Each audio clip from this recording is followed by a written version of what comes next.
guys, Trish Ofori here. So this is part 3 of a 4-part series. Thanks for tuning in to Dollars and Cents.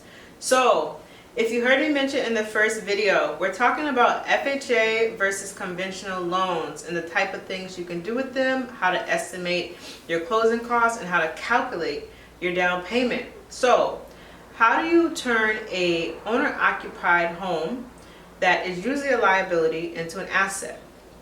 You look at it with investor eyes. So there's a great program called the 203K. It's a renovation loan. There's also a home style loan for conventional, which operates the same, but the FHA 203K, I would say, is a little bit more popular. So we're going to look at that today. So you have two types of FHA 203K loans. You have a streamline. That means your renovation cost is under $35,000 and there's no structural repairs. Or you have what we call a full-blown 203K. That's when the cost of the repairs are over $35,000 and there's some structural things that need to be done in the house. So let's look at how to calculate our numbers for down payment, closing costs, and how much you would bring to the table.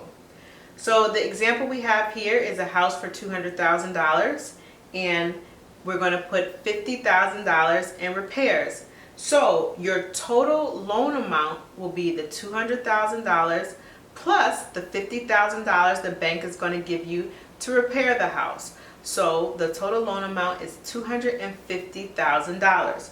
Now, let's estimate our down payment.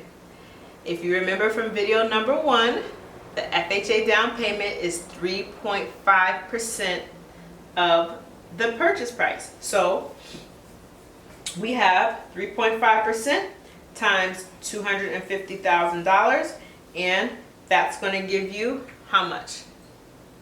That's going to give you $7,000. Now we're going to estimate the closing cost. The closing cost we estimated at about 4.5%. So if we take 4.5% times $250,000, then we have $11,250. Now let's add up those two numbers. We have the $7,000 plus $11,250, and what does that give you? That gives you $18,250. Now, with FHA loans, you can ask for up to 6% seller help. But what's a common concession is usually about 3%.